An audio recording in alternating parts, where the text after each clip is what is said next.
Bueno, muy buenas tardes, bienvenidas y bienvenidos a esta nueva sesión de Nudos. Tenemos por delante una tarde apasionante y de verdad que no lo digo con una emoción ni impostada, ni porque me he tomado el tercer café del día, sino porque la tarde que tenemos por delante es pues muy emocionante. A mí me toca presentar a Mafe Moscoso. Ella básicamente es artista e investigadora y trabaja desde los cruces entre etnografía, escritura y arte. Es docente e investigadora en BAU, el Centro Universitario de Arte y Diseño de Barcelona, y entre otros es autora del libro Biografía para uso de los pájaros, Infancia, Memoria y Migración, de 2013, y del libro de poesía Desintegrar el hechizo, Versitos anticoloniales, de 2021. Sus escrituras, reflexiones y pensamientos se han publicado en distintas revistas y espacios, algunas académicas y otros más independientes, y en medios como, por ejemplo, El Estado Mental, Plan Quinto, El Salto o el Diario.es. Ha participado en algunos de los proyectos que podríamos considerar como referentes para Hacemos 98, pero en general, como pueden ser Escalera Caracola o el colectivo Buraca. Y además, a colación de una cosa que se ha hablado esta mañana y que se habló hace unas semanas en Cultura y Ciudadanía, es muy pertinente su intervención hoy aquí por la necesidad de aplicar una mirada decolonial, en este caso, a un espacio como este. Hemos comentado la gran contradicción que supone que el evento y el espacio tenga esta cuestión de Magallanes de por medio, pero lejos de eludir esa cuestión, vamos a tratar de utilizarla como una excusa para precisamente aplicar una mirada crítica. Y una de las cosas que más nos gusta también de la presencia de Mafe es la importancia de traer pensamiento decolonial latinoamericano y de las posibilidades de salirse de los marcos disciplinares. Al final, muchos de estos espacios que tienen una historia y una serie de connotaciones violentas necesitan de esa mirada, y precisamente en España, y particularmente en Andalucía y en Sevilla, es justo reconocer y traer, digamos, todo ese conocimiento que ha sido muchas veces obviado, ignorado e invisibilizado. Por último, su trabajo es una búsqueda que ella misma define, y cito textualmente, como algo poco purista, aunque fluida, mestiza y experimental. Os dejamos con Mafe, que va a contarnos piedrita sobre piedrita, desintegrar el hechizo. Muchas gracias.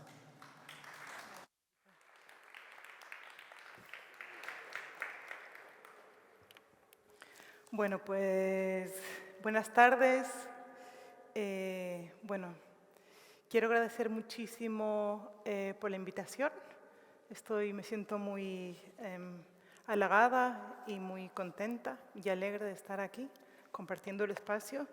Además, especialmente ilusionada de hacerlo en compañía esta tarde de mis cuates Jara Rocha y Gaby Wiener. Me siento muy honrada de esta compañía.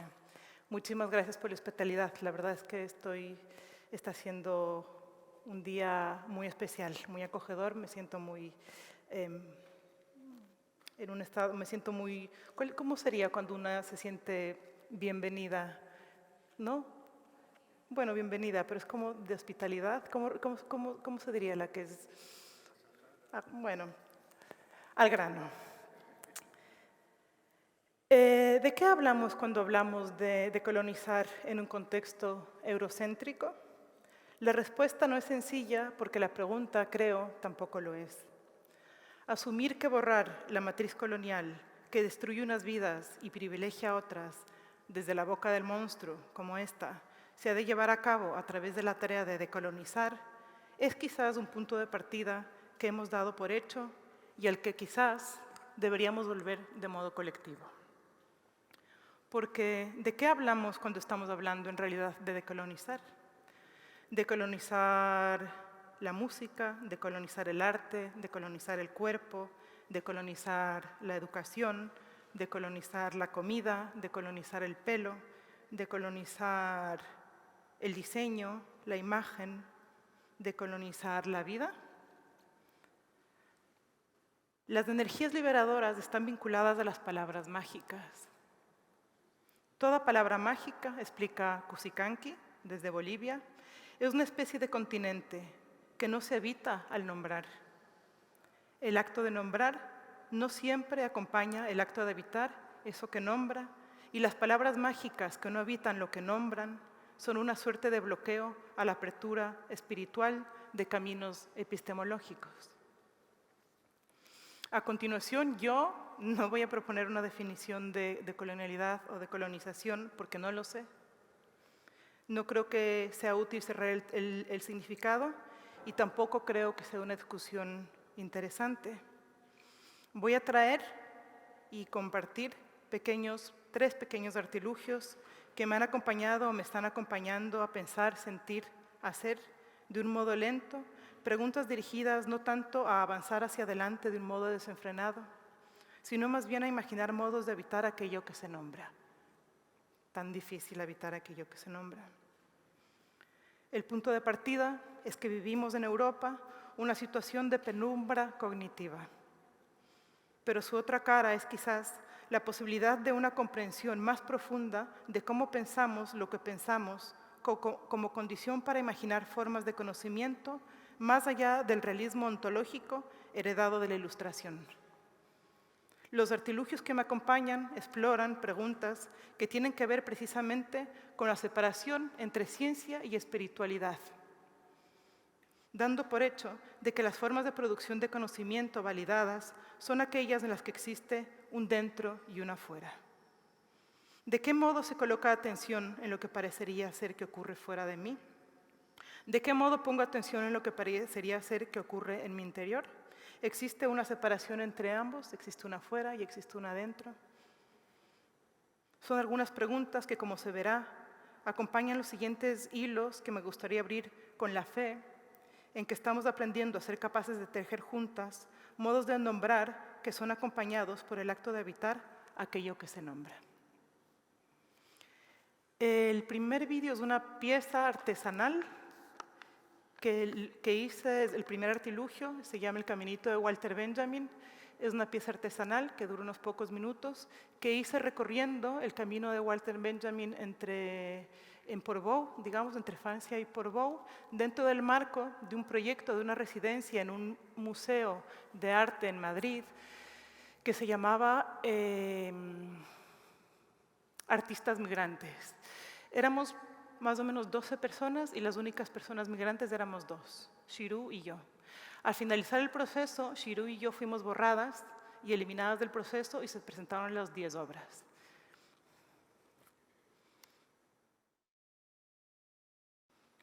Lucas, hago otra vez así. Ah, vale.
Artilugio 1, las instituciones, sobre prestar atención.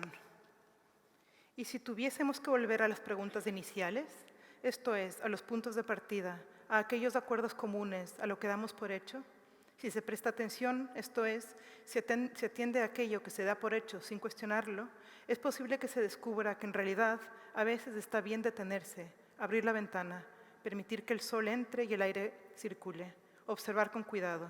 Ahora bien, colocar atención no es fácil, más aún cuando se trata de mirar hacia entornos complejos, centros culturales, instituciones, museos, centros de arte, espacios de producción, los cuales forman parte de una red más amplia que abre caminos para el hacer, pero que también define y está definida por límites muy claros con respecto a lo que pensamos que se puede y, en consecuencia, aquello que no.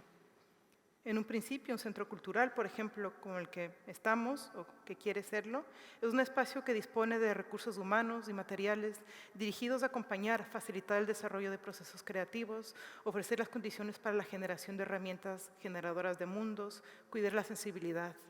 Sin embargo, no se puede olvidar que también está abocado, por una parte, a elaborar vínculos hacia afuera que se relacionan a ideas previas sobre qué se entiende por lo exterior, y por la otra, a lograr su propia sostenibilidad, la cual no suele ser compatible con la hospitalidad hacia las extranjeras. Todo lo contrario. ¿Qué relaciones entablamos entre conocimientos periféricos y producción de conocimientos? ¿De qué hablamos cuando hablamos de producción de conocimientos en nuestros entornos? ¿Qué entendemos por producir? ¿De verdad existe un adentro y un afuera? ¿Tenemos una idea fija sobre quién produce y quién no? ¿Hemos dado por hecho que la producción está asociada a las prácticas y las prácticas a los resultados? ¿Qué entendemos por resultados? ¿Qué vínculos se establece entre lo que los humanos creen saber con los conocimientos generados por un árbol o una hormiga? Son algunas de las cuestiones que parten de prácticas invisibles y visibles que quizás están limitadas, entre otras cosas, por la imposición de una idea de temporalidad, esto es, por lo que pensamos sobre los ritmos de la vida, que tienden a estar sujetos al imperativo de ser productivas, esto es, a la sobreproducción. La imposición de una temporalidad dominante y universal es un límite para prestar atención.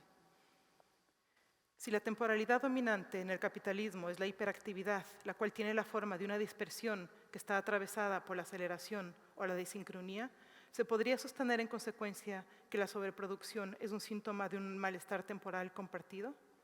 Por otro lado, la sobreproducción está vinculada a la saturación. Saturar es llenar u ocupar una cosa hasta el límite de su capacidad, la cual, en lugar de abrir, cierra las posibilidades para el hacer, pensar y, por lo tanto, posiblemente también para desplegar procesos anticoloniales encarnados en nuestros contextos. No se trataría, por lo tanto, no tanto de luchar contra la temporalidad dominante, puesto que podría más bien potenciar la saturación, sino de ser capaces de generar las condiciones para imaginar modos de albergar una diversidad temporal en las propias instituciones. En efecto, si bien es cierto que la temporalidad dominante es la hiperactividad, también lo es que ésta convive con otros flujos, fluctuaciones, ritmos y modos del paso del tiempo. Quizás, a lo mejor, tendríamos que hacer el trabajo de colocar atención precisamente sobre esta ecología temporal, esto es, la diversidad de tiempos que conviven en un mismo espacio. Pero ¿qué sentido tiene colocar atención sobre la temporalidad en una institución, por ejemplo? Quizás el sentido de volver la mirada es algo que ha de nacer del deseo de asumir que todo espacio tiene siempre algo de indeterminado y que son los puntos de partida, esto es, aquello que se da por hecho, lo que se ha de observar con detenimiento con el fin de establecer alianzas temporales que posibiliten el aparecimiento de fisuras, esto es, prácticas que tienen la potencia de cuestionar las lógicas coloniales de las instituciones. Si quisiéramos transformar la institución, por ejemplo, ¿qué preguntas deberíamos hacernos con el fin de desnaturalizar las ideas pilares que la sostienen? Y más aún, ¿cuáles serían los costos personales, epistemológicos, económicos al hacerlo? Es extremadamente difícil desnaturalizar lo que damos por hecho porque el conocimiento es profundamente político. La pregunta por la decolonización quizás no se puede pensar, al menos desde mi perspectiva, sin preguntarse sobre las propias prácticas, esto es, sin volver la mirada hacia el interior con detenimiento. Mirarse reside en salir del marco de pensamiento eurocentrado y racista que se repite a través del establecimiento de preguntas capaces de abrir la imaginación hacia otros derroteros, quizás aún inimaginables. Si se pregunta adecuadamente, fuera de los marcos de lo dado, se mira adecuadamente. Y si se mira adecuadamente, se piensa fuera de los marcos de lo dado. Y si se piensa fuera de los marcos de lo dado, se pone en juego prácticas fuera de estos marcos. Se trata, en otras palabras, de hacer el trabajo de pensar lo que estamos pensando, pues es, como se ha señalado, en las grietas donde se puede adivinar que hay algo que palpita, pero que a veces es invisible y que se vincula a la posibilidad de componer prácticas que hacen prácticas que cuestionan los marcos de lo obvio. En tiempos de crisis y exterminación, en tiempos en que las aguas del mar Mediterráneo arrojan fantasmas en las fronteras del sur de Europa, quizás es preciso empezar a nombrar, sentir de otros modos. En tiempos en los que la espuma del mar Mediterráneo es la memoria de un océano contaminado por la normalidad capitalista colonial, es preciso interferir categóricamente para cambiar las preguntas y dinamitar los consensos previos del humanismo. En tiempo de exterminio y desaparición, podemos, queremos, debemos seguir haciendo las mismas preguntas, defendiendo las mismas problemáticas fijadas por las mismas agendas institucionales académicas, esbozando las mismas estrategias, utilizando el mismo lenguaje, podemos, queremos, debemos seguir arrejuntadas al mismo humanismo, deseamos, podemos, queremos seguir queriéndonos con el mismo amor de siempre.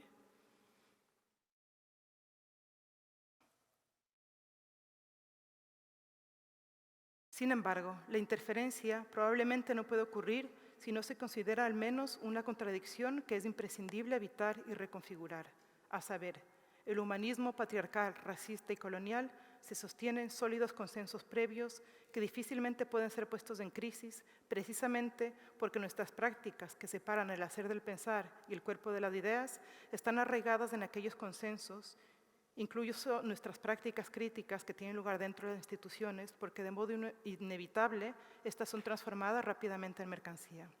La interferencia consiste quizás en entrar en coalición con el orden temporal eurocentrado, perturbando su tiempo de exterminio y desaparición, imaginando conexiones y alianzas estéticas, epistemológicas y ontológicas improbables con las extranjeras, las hormigas y a lo mejor también con las amapolas.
Condemned to all those years of loneliness, now trembling in the very apprehension of seeing another human. How mad men are possessed by fear. I even scattered my tame cattle so they would not betray my presence.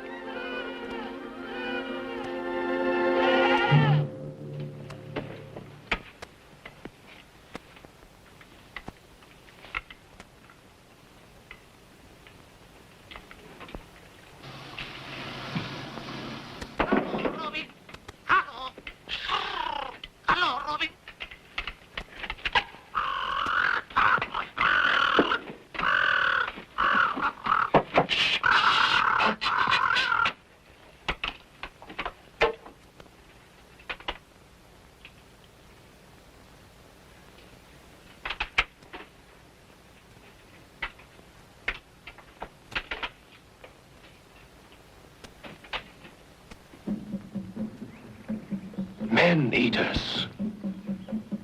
From that very land I had once thought to sail to. Revolted, horrified. All that night I observed the cannibals at their ghastly entertainment. Segundo artilugio. Desintegrar el hechizo, versitos anticoloniales. Cuando Robinson Crusoe se da cuenta de que no está solo y hay otros que han pisado la isla, se imagina las mismas alternativas a las que se enfrentaron los cronistas españoles para definir a los pueblos originarios. Después de la escena en que descubre en la arena la huella fresca de un pie desnudo, viene a la mente dos explicaciones. Que se trata del diablo, pues no entiende cómo algo con figura humana puede haber llegado hasta allí, pero después reflexiona y le parece que no puede ser él. Llega entonces a la conclusión de que debe ser una criatura más peligrosa. A partir de aquel día, del día en que descubre la huella de un pie desnudo, se intensifican los terrores de Robinson Crusoe y durante varios años se dedica a imaginar la figura monstruosa de unos horrendos salvajes caníbales. La invención del salvaje, esto es, del otro, en la mente solitaria. No voy a entrar, pero Roger Bartra, desde México, tiene un ensayo maravilloso en el que dice que Robinson Crusoe, en realidad, las pisadas son las de él mismo. Y entonces él hace una genealogía sobre lo monstruoso aquí en Europa, en el medioevo, y cómo esto se trasladó en realidad al Nuevo Mundo, digamos, de lo que se llamaba desde aquí el Nuevo Mundo. Bueno, es muy interesante cómo él, digamos, sostiene a partir de Robinson Crusoe, cómo sostiene y le da la vuelta, digamos, a la historia del encuentro y del genocidio posterior, a partir de esta idea de que en realidad a quien teme es a su propio monstruo, ¿no? El monstruo es Robinson. A partir del día que descubre la huella de un pie desnudo, se intensifican los terrores y durante varios años se dedica a imaginar la figura monstruosa de unos horrendos salvajes caníbales. La invención del salvaje, como decía, esto es del otro en la mente solitaria del colono. La novela de Daniel Defoe, publicada en 1719, es quizás una de las primeras representaciones mejor logradas de la misión civilizadora, del colonizador frente a otro al que se dota de una serie de atributos. Esta misión civilizadora, convertida en un discurso científico que se ha asumido iluminado y racional, separa sujeto de objeto, naturaleza de cultura y cuerpo de espíritu. Aquí el Círculo de Viena, de mitad del XIX, juega un papel central. No solo hereda la concepción de que la ciencia es el paradigma de la objetividad y de la racionalidad, también son herederos de Ernest Mach, para quien la ciencia debe estar dedicada al estudio de los fenómenos, pues estos son verdaderos y son reales. Cualquier pretensión de ir más allá de la experiencia es imposible, pues se trata de una pretensión que es metafísica. De tal modo, el Círculo de Viena publicó un manifiesto en el que se prescribe que el conocimiento científico es un atributo esencial de un sujeto universal, imparcial y ahistórico, y se convierte en la piedra angular sobre la que se ha construido la concepción de lo que es el conocimiento y, por lo tanto, lo que no es. Se establece así que el seguimiento riguroso de las reglas metodológicas prescritas es una garantía de la producción de un conocimiento que es científico y, en consecuencia, verdadero. Se asume que el método es el procedimiento destinado a validar o justificar un conocimiento ya adquirido. Dictaminaron que la ciencia, tal como la conocemos, se sostiene sobre la pretensión de la existencia de una identificación entre la así llamada verdad y el método. Ahora bien, para existir el método se ha convertido en el corazón del discurso científico, necesitaba deshacerse de la metafísica, puesto que ésta no estaba dedicada a la comprensión de fenómenos asumidos como verdaderos y reales. En este contexto, cualquier pretensión de ir más allá de la experiencia era imposible, pues se trataba de una banalidad. Por lo tanto, la metafísica no develaba ninguna verdad, sino sentimientos, emociones e ideas subjetivas, que son como fluidos corporales que era preciso esterilizar, borrar. Era imprescindible, desde esta perspectiva, deshacerse de la metafísica, lo cual se llevó a cabo a través de la asociación de la misma a un plano subjetivo, a una dimensión que es reducida a poesía. Una poesía reducida a su vez por el discurso académico a un producto inservible, como poesía intelectual útil para la expresión de sentimientos subjetivos, pero incapaz de expresar verdaderamente situaciones objetivas. La poesía opuesta al objetivo, la no verdad, el no conocimiento, un procedimiento no empírico, una situación falsa. La poesía que no es lógica y consecuentemente que no produce conocimientos eficaces. Si acaso, aquel que es inservible, pues no conduce a resultados objetivos. La poesía, esa salvaje, que era imprescindible expulsar, pues no se puede verificar y en consecuencia controlar. La ciencia explica el mundo desde una perspectiva desde fuera, los ríos, los árboles, el bosque, señala Leguín, y la poesía desde dentro. La ciencia explica, la poesía implica. Ambos celebran lo que describen. Necesitamos ambos lenguajes para salvarnos de la ignorancia y la irresponsabilidad.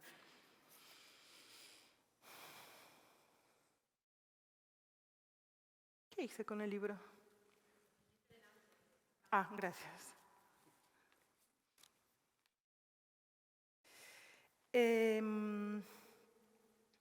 Este es el segundo artilugio que traigo hoy, que es un libro que se llama Desintegrar el hechizo, versitos anticoloniales, que es un doble libro. El otro libro se llama Crónica Roja. Pero yo voy a hablar de este de aquí. El libro de poesía, Deshacer el hechizo, es un experimento en el que se intenta poner en crisis tal separación utilizando precisamente el lenguaje. No se separa ciencia de poesía porque no existe una dentro y una fuera. El trabajo partió de un ensayo que se llevó a cabo utilizando una escritura académica. El nombre del ensayo era La belleza del pensar, el contexto de descubrimiento, escrito en el 2015, en el que se abordan los límites difusos entre ciencia y magia desde una perspectiva anticolonial. La propuesta es desintegrar el hechizo colonial, deshaciendo el sistema que separa al sujeto de objeto. Esta es la ciencia de la poesía. El ensayo, que aborda estas cuestiones utilizando una escritura académica, fue despedazado suave y minuciosamente, párrafo a párrafo, e introducido en una máquina de lenguajeo llamada Lazarus, que deshizo el sentido de la escritura.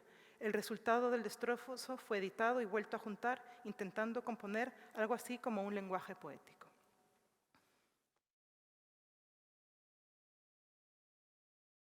Voy a leer un poquito, por tiempo no me puedo extender nada, pero voy a leer quizás algo de la introducción.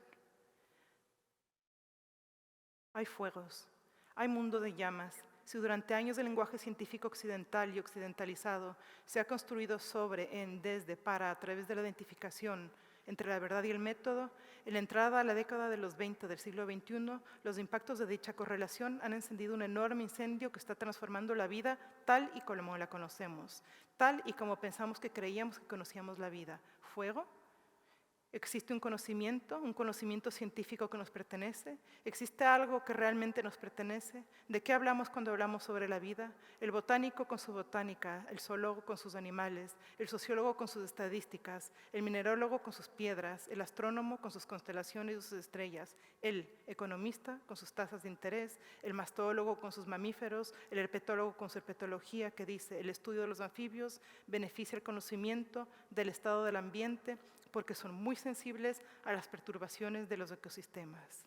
El sapo que abre la boca para cantar en el bosque. El sapo común que abre la boca para cantar en el bosque, por lo general se mueve caminando lentamente en saltos cortos, esporádicos, que implican a las cuatro patas. Se pasa el día escondido en una guarida excavada por él mismo, bajo el follaje o bajo una raíz o piedra donde su coloración hace que sea poco visible. Sale al caer el sol y puede viajar una cierta distancia en la oscuridad mientras caza. Es más activo en caso de lluvia. Es voraz y come cochinillas, babosas, escarabajos, orugas, moscas, gusanos e incluso pequeños ratones. El sapo húmedo que abre la boca para cantar en el bosque y croa es muy sensible a las perturbaciones de los ecosistemas. El sapo húmedo que abre la boca para cantar en el bosque es examinado por un herpetólogo con su herpetología que cree haber aprendido a medir esas perturbaciones. Pero el herpetólogo, ¿en qué momento fue convencido de que posee el lenguaje para explicar la sensibilidad del anfibio al que se ha propuesto observar a través de un conjunto de instrumentos diseñados en laboratorio? Se escucha la combustión de oro de las llamas de un mundo que se manifiesta.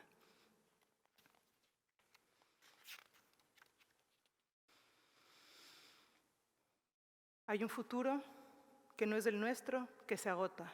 Nuestro futuro no se agota, porque el lenguaje científico mercantil colonial, languidece porque los límites dados de la sensibilidad, que son los límites del lenguaje, es consumido por la ausencia de imaginación.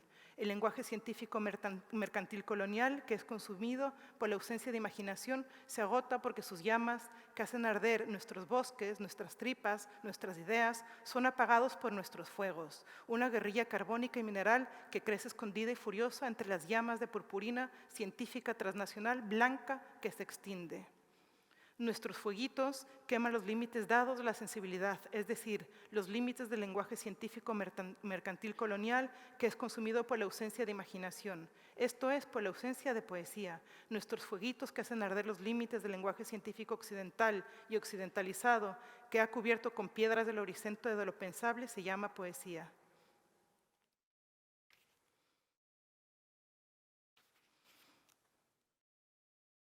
Bueno, he leído algo en la introducción, pero yo creo que por tiempo no voy a poder leer algo de la poesía. Ya, digamos, quizás luego podemos revisar o tal.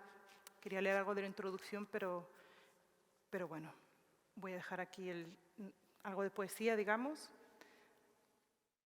Pero quiero seguir con la lectura. Ahora no sé dónde dejé el texto. Así está aquí. Sí.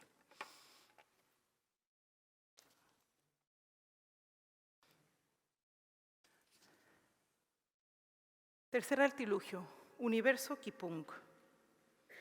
Lo Kipunk, propuesto por Jacome Herrero en compañía de otros artistas en Ecuador y Latinoamérica, en Ambato, cerca del volcán Tungurahua, es una corriente que articula ciencia ficción, arte, literatura, tecnología, liberación y cosmovisiones andinas.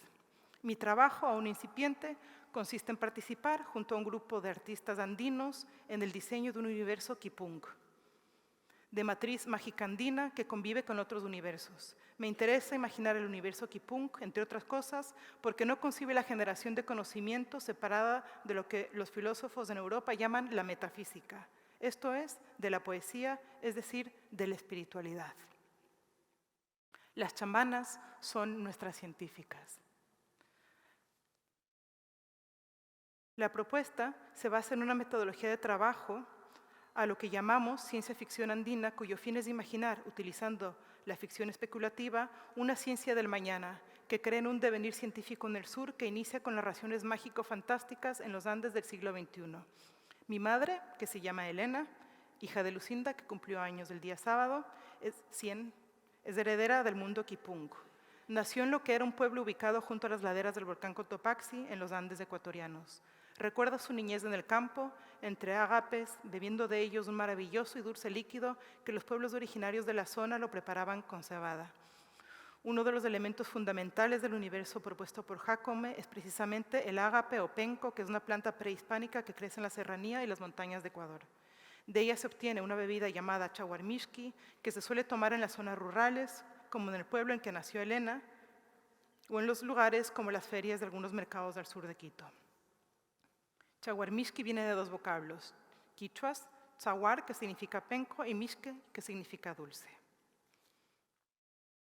El ágave es una entidad central en la cosmovisión andina, pues pone en juego conocimientos ancestrales sobre la relación entre lo humano y naturaleza, y el universo Kipunk es una planta cuyos poderes también residen en albergar en su corazón una roseta de la que brotan bellísimas flores que son al mismo tiempo crisálida. La crisálida ágape del universo Kipunk es una entidad del entremedio que se vincula a los estados de liminalidad,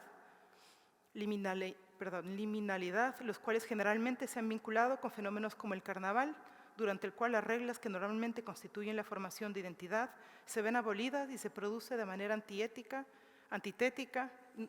me rompieron las gafas, lo siento mucho, una abundancia de mezclas, inversiones y recontextualizaciones de los códigos de la estructura normal y dominante. La liminalidad hace referencia al umbral, esto es, a un estado de tránsito que se produce en determinados ritos, que comparten una estructura en común. Los ritos de paso, aquellos que generan la modificación del estatus de un miembro de una comunidad, hace de la crisálida una planta que subvierte el orden del tiempo occidental y el tiempo colonial, la naturaleza y la cultura, lo humano y lo no humano, pues, como señala Jacome, es constitutivamente una relación, la misma realidad no rota aún en la dicotomía sujeto-objeto. La realidad no rota aún en la dicotomía sujeto-objeto se relaciona a un par de cuestiones que me gustaría subrayar brevemente. Por una parte, hay una vinculación entre la crisálida ágape, Loneplantla de Ansaldúa y Lochiishi de Cusicanqui, en el sentido de que las tres hacen referencia a su vez a un espacio intermedio donde el choque de contrarios crea una zona de incertidumbre, un espacio de fricción y malestar que no permite la pacificación ni la unidad, es decir, que agita las dicotomías. La crisálida es una planta que, al igual que el Lochiishi, recuperado por Cusicanqui del imaginario aymara, no es una fusión, tampoco es una hibridación. Va ligada, como señala Jacome, cuando se refiere a Kipunk, a la forma de ver el mundo desde una interpretación tecnoshamánica y de conocerlo desde lo humano, especie, planta. Se podría señalar que Kipunk es una entidad chishi, puesto que representa un estado intermedio que es umbral, puente, espacio liminal. La serpiente y la crisálida ágape son seres intersticiales, o en otras palabras, entidades de frontera, cuyo poder reside en su habilidad para atravesar los universos. Me interesa recalcar que la posibilidad de atravesar fronteras y encarnar polos opuestos adquiere aquí un valor especial en la medida en la que representa la potencia del entremedio y se vincula a la serpiente cruzadora de fronteras asociada a la Loneplantla de Gloria Ansaldúa, la mujer serpiente. La nepantera apela a aquellas que han adquirido el difícil arte de ver los puntos desde los cuales es posible transitar entre dimensiones. La capacidad para el descentramiento transforma a la neplantera en serpiente, a la serpiente en crisálida y a esta última en neplantera. Se trata de agentes transformadores radicales que son uno, puesto que han desarrollado los sentidos necesarios para mediar y transitar entre mundos. La capacidad para mediar y transitar entre mundos es el viaje interdimensional que lleva a cabo el ágape vegetal. Ahora bien, si algo sabemos bien las mestizas andinas, cuya migración también nos obliga al desplazamiento continuo en el tiempo y en el espacio, es que habitar la frontera no se separa de la diferencia y lo contradictorio. Es condición esencial que marca la posibilidad radical de un encuentro con otras. Esta idea es subrayada por los kipunqueros, para quienes en el universo kipunk este encuentro con otras implica precisamente contradicciones, pero lo que nos hace productivos, dicen, son precisamente esas contradicciones. ¿Por qué tenemos que hacer de toda contradicción una disyuntiva paralizante? Se pregunta Cusicanqui. ¿Por qué tenemos que enfrentarla a una posición irreductible, o esto o lo otro? En los hechos estamos caminando por un terreno donde ambas cosas se entreveran y no es necesario optar a rajatabla por lo uno o lo otro. La contradicción, lejos de ser una posición de la cual se ha de escapar, es precisamente el lugar que se elige evitar porque es en la herida, esto es en las fisuras, donde se generan las condiciones para el nacimiento de ideas y prácticas cotidianas de sobrevivencia anticolonial. La nueva mestiza encarna la contradicción porque nos invita a escapar de la versión colonizada de nuestro mestizaje, la cual no reconoce su propia huella india. La crisálida ágape del universo kipunk encarna la nueva mestiza que ha de reencontrar los hilos perdidos de esos orígenes diversos y contradictorios para hacer gestos epistemológicos de reversión del orden colonial y de sus maneras de subjetivación. El mensaje de la crisálida ágape, de este modo, es una invitación a aprender a caminar al borde filoso de la rajadura, reconociendo la propia fisura colonial y acuerpando un lento devenir liminal en el que las oposiciones irreductibles se desvanecen para que la miel dulce y bondadosa pueda brotar.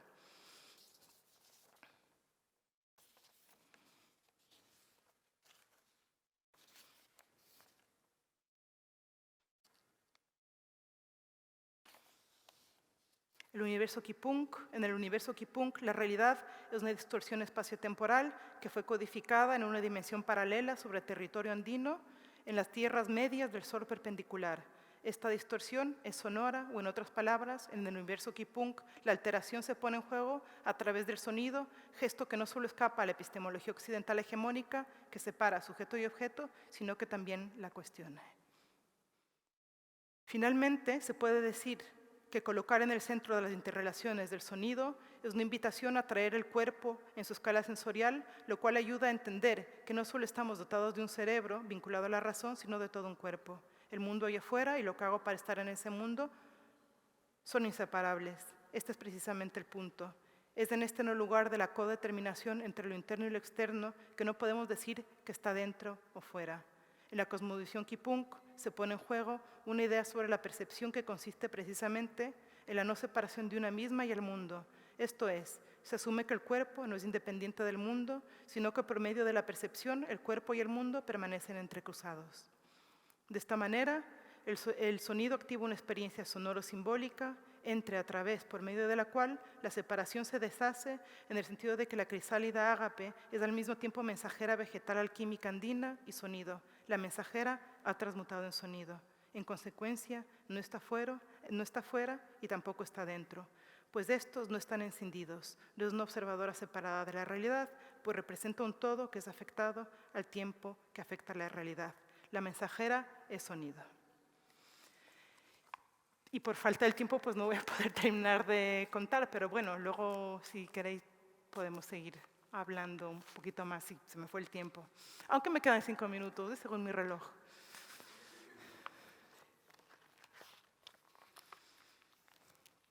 Pero lo corto aquí, ¿no?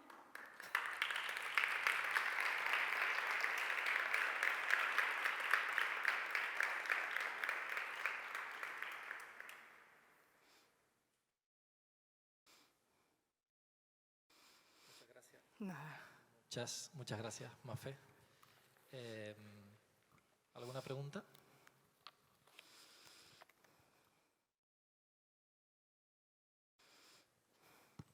Vale. Bueno, primero gracias porque ha sido un gustazo y para las que venimos de filosofía tenemos esa deformación discursiva que nos impide pensar desde lo poético, da mucha envidia pero también como mucha alegría ver que otras sí que podéis, así que... cuando empezaste hablando de la proliferación de como eslogans banales sobre descolonizar la educación, descolonizar el diseño, descolonizar...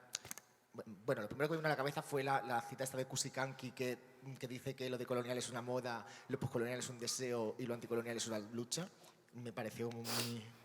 creo que se lo vi en una charla del MACMA, en fin, no recuerdo. Pero luego me vino a la cabeza también una expresión muy habitual o un concepto que se usa mucho en la investigación crítica en tecnología, que es esta idea de colonialismo de datos. Y quería preguntarte tu opinión porque yo tengo sentimientos encontrados. O sea, por un lado, hay una dimensión geopolítica de las tecnologías digitales que tienen que ver con relaciones coloniales de saqueo y expolio mediante la extracción de recursos minerales, de metales raros o incluso de la fuerza de trabajo de personas migrantes en campos de refugiados o en zonas rurales pobres. O sea que esa dimensión está ahí. Hace poco estuvimos en un Internet Tour que ofreció Mario Santamaría en Barcelona y explicaba que hay muchos estudios investigando la coincidencia entre el cableado de fibra óptica submarino y las rutas de tráfico de esclavos. O sea que es bastante evidente en ese sentido. Pero luego, bueno, no sé, también está Flavia Chodán, perdón, porque espero que no sea muy larga la pregunta. Hablando de la colonialidad del algoritmo, o sea, ya desde bases más epistemológicas, los algoritmos se entrenan con bases de datos que tienen una genealogía que parte de las taxonomías y de los sistemas de clasificación usados para controlar, vigilar y exterminar a los pueblos colonizados. Pero luego también se utiliza mucho para hablar de, no sé, muchos economistas hablan de cómo en la economía de plataformas captura o conquista la cibertierra como fuente de captura de datos, y ahí sí que me parece que se pierde mucho como el contexto histórica y geográficamente situado de la dominación colonial, que difícilmente es extrapolable únicamente al contexto de las tecnologías en red, ¿no? O sea que, no sé, si te parece que está bien emplear esta metáfora del colonialismo de datos. O sea, primero, a mí no me parece que hablar de lo de colonial sea... ¿cuál es la palabra que utilizaste? Cuando cité a Kusikanki o cuando como dije... un eslogan, ¿no? Sí, no, Sí. claro, en plan de colonizar el diseño, Claro. como una especie de tic. Un mantra, ¿no? Sí. O sea, que no creo que sea un eslogan. Lo que creo es que creo que hay distintas personas, sobre todo pues ahí afuera, digamos, en la gente que está haciendo trabajo de base. Yo puedo hablar mejor de Avia Yala, hace siglos que tienen prácticas de coloniales o anticoloniales, digamos, a las que no las llaman así, pero bueno, que en realidad creo que está allí, desde mi perspectiva. Lo que más que como no me interesa mucho la discusión de qué es anticolonial, decolonial y tal, porque hay mucha gente como dándole vueltas a ese término y creo que esa es una pregunta, desde mi perspectiva, poco interesante. Sino que me interesa ver las prácticas, ¿no? Qué aterrizaje tienen, digamos, cómo acuerpamos y utilizamos las palabras mágicas, las habitamos adecuadamente. Lo que sí, todas las sensaciones, claro, yo lo que he intentado cuando traje esto aquí es pensar desde aquí, desde Europa, ¿no? Entonces, hablar de colonialidad en Europa me parece complejo. Me parece complejo porque sí creo, tengo la sensación de que sí que se repite como un mantra y que a lo mejor no sabemos de qué estamos hablando cuando hablamos de colonialidad y creo que hay que pensarlo, sentirlo y hacerlo desde prácticas y contextos muy concretos para que no se convierta en una agenda, ¿no? En una agenda académica, institucional de arte. La segunda respuesta no sabría muy bien cómo responderte porque controlo muy poquito el debate. Yo creo que es Jara quien te lo va a responder mejor que yo, porque creo que lleva un rato investigando. Lo que sí siento es que me ocurre que hay ciertos procesos de subalternización o explotación a los que se está llamando coloniales en Europa y creo que allí sí que se está utilizando malos conceptos y que hay una apropiación indebida. Creo que tenéis que trabajaros los conceptos. Porque claro, el tema anticolonial o lo colonial se está pensando en Asia, en África y América hace muchos años, pero muchísimos años, ahora ha llegado, ahora está de moda, pero digamos, está haciendo y pensando hace mucho tiempo y creo que esta como llamar ahora todo como colonial, ¿no? Desde ciertas periferias, que no digo que no lo sean, me parece que eso sí que es un extraccionismo epistemológico una vez más, ¿no? Entonces creo que lo que sí me parece que tendríais que hacer es como una revisión y pensar vuestros conceptos para nombrar, digamos, los dolores aquí y asumir la parte, digamos, de reproducción de prácticas coloniales que en el día a día se repiten todo el tiempo, aunque parezcan tan invisibles.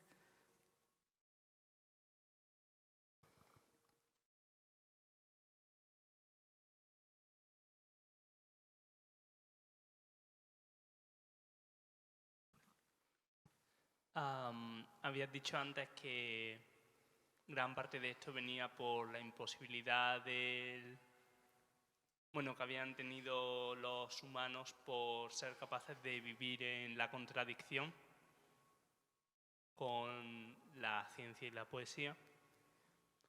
Y quería saber cómo planteabas tú vivir con